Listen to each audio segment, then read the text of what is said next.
Yang saya hormati Pak Menteri, Pak Wamen dan seluruh jajaran, teman-teman anggota Komisi 5 yang saya hormati.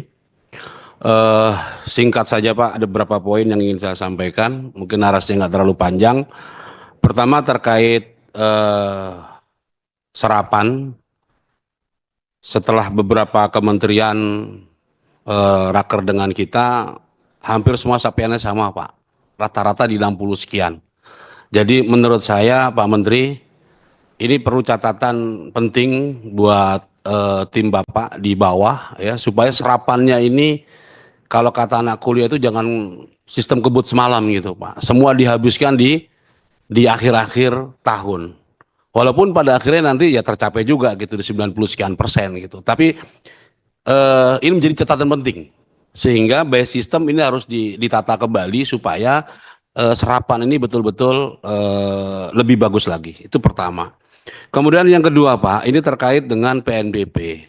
Ya, PNBP ini kan di kementerian ini jadi salah satu yang menjadi apa namanya ya primadona untuk bisa mendapatkan income buat negara kita. Paling penting Pak, yang dibangun adalah sistem Pak. Sehingga manualisasi ini kan sarangnya kong kali kong. Ya, digitalisasi ini sudah menjadi keharusan di Kementerian Perhubungan sehingga pendapatan kita itu bisa maksimal. Jangan kemudian sistem sudah dibangun dengan baik, Pak. Catatan berikutnya adalah sumber dayanya manusia, Pak. Jadi sumber daya manusianya ini juga harus Bapak betul-betul cari yang clean, yang clear gitu ya, yang bersih sehingga tidak ada permainan seperti yang baru-baru saja kita dengar di Kemendigi ya, Komendigi gitu ya, Kementerian Kominfo dan Digital itu. Komendigi ya, Komdigi ya. Nah kita nggak ingin Pak, sistem yang sudah bagus dibikin, tapi kemudian ada oknum-oknum yang nakal. Sistem bisa dimainkan on off gitu, sehingga transaksi manual itu terjadi lagi. Mengurangi kebocoran ini penting Pak. Ya di tengah kita memang kondisi fiskal kita ini harus kita bantu dari segala lini. Itu catatan kedua Pak. Yang ketiga Pak, tadi disampaikan soal eh, connectivity ya, moda transportasi kita ini juga ke depan saya berharap Dirjen baru yang akan dibentuk oleh Pak Menteri ini menurut saya sudah menjadi sebuah keniscayaan karena membangun moda transportasi ini sudah zamannya Pak untuk saling terkonek, saling terhubung. Jangan kita bangun bandara tapi kesananya orang susah, jauh ya. Contoh yang paling update yaitu Kertajati misalnya, itu juga perlu evaluasi besar. Walaupun mungkin menurut saya masih bisa dievaluasi, bisa dipergunakan untuk hal yang lain. Yang ketiga, Pak, bandara ini tadi dari kawan kita ada bicara soal 18 bandara yang statusnya diturunkan ya hanya menjadi domestik. Kita tidak menjadi bandara internasional. Bapak-bapak sekalian, sekarang ini eranya sudah borderless, Pak. Transaksi ekonomi ya, terutama e-commerce ini itu sangat membutuhkan moda ini, Pak. Lalu lintas perdagangan ini membutuhkan pintu-pintu masuk yang lebih acceptable lagi. Contoh paling up to date bagaimana Bandara Kulon Progo, Pak. Ya, Kulon Progo itu luar biasa peningkatan kargonya itu. 43% Pak kenaikannya, Pak. Untuk masuk barang-barang e-commerce dari luar negeri. Dan di sini kan paling baru ada di Bali, di Kulon Progo sama di Jakarta.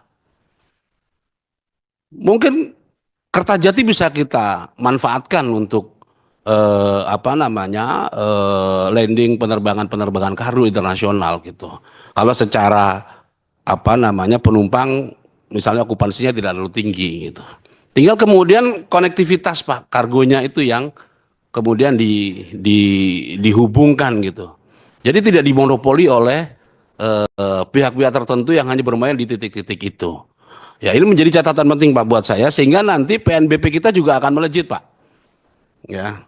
Nah, ini sedikit Pak aspirasi terkait dengan nanti pendalamannya bisa di RDP, tapi saya harus sampaikan Pak di Dirjen Perkeretaapian Pak Rizal ya. Jadi ini terkait dengan pemberhentian kereta ya. Saya kemarin dapat aspirasi saya harus sampaikan ini stasiun Kebasen Pak.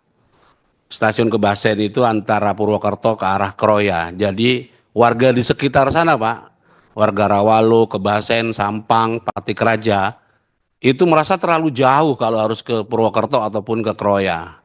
Nah, nanti tolong ini dikaji Pak, apakah memungkinkan kemudian ada pemberhentian kereta angkut penumpang, karena selama ini hanya untuk lansir Pak di situ, untuk kereta ini. Nah, ini yang sedikit ingin saya sampaikan.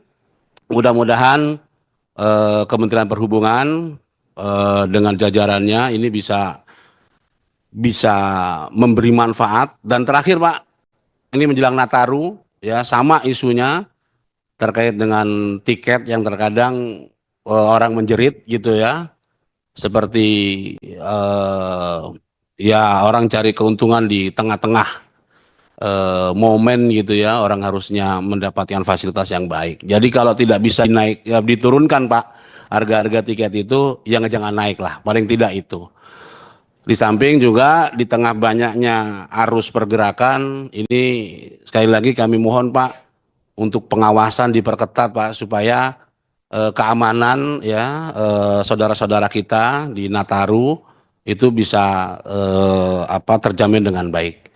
Jadi itu Pak Ketua dari saya tadi belum perkenalkan diri, Yanuar Arif Wibowo Pak dari PKS Jateng 8 Cilacap Banyumas Pak. Terima kasih. Assalamualaikum warahmatullahi wabarakatuh.